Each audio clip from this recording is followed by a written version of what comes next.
Why U.S. Customs and Border Protection compliance matters. U.S. Customs and Border Protection regulates most commercial imports and has very detailed guidelines on how to correctly catalog and declare cargo entering the United States. These guidelines may become very complex depending on the type of cargo, entry, bonds, and permits that apply to a given shipment during its clearance process. Customs and Border Protection may hold or seize a shipment for a variety of reasons.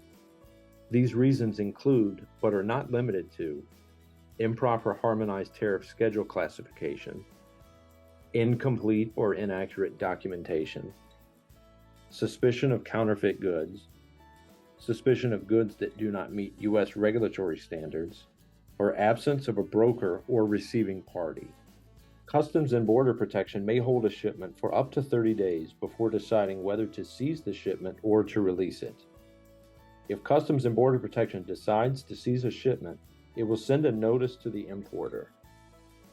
Customs and Border Protection will either request more information to cure a deficiency or documents to argue against a claim that Customs and Border Protection has brought against the cargo, such as counterfeit goods or goods of suspicious origin. Along with the potential of having goods seized, then destroyed or refused entry, Customs and Border Protection also issues a wide array of fines and penalties.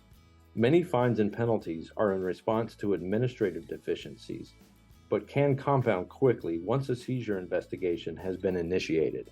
The monetary amount for fines and penalties depends upon both how Customs and Border Protection conducts their investigation, as well as how the importer may respond to notices and questions from the agency. There are various classes of violations with corresponding penalties.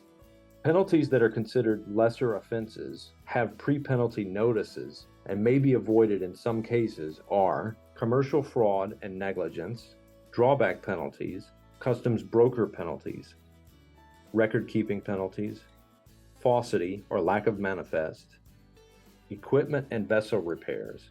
Penalties that Customs and Border Protection does not issue pre-penalty notices for include penalties for aiding unlawful importation, drug-related manifest penalties, counterfeit trademark penalties, conveyance arrival, reporting, entry, and clearance violations, and finally, coastwise trade or Jones Act violations.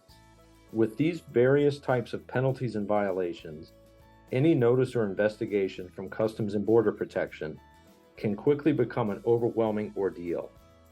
Simple issues may often turn into much more complex ordeals due to importers misunderstanding the notice that has been received or by incorrectly responding to the issue at hand.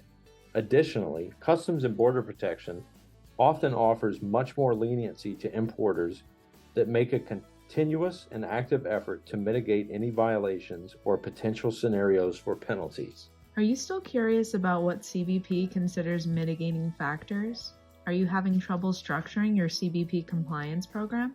We are determined to help you. Give our office a call today at 917-546-6997 and we'd be happy to help you. Subscribe and click the bell icon so you'll be the first to know when we upload a new video. Check out our playlist if you want to see more of our videos, and comment below and introduce yourself. We'll see you soon.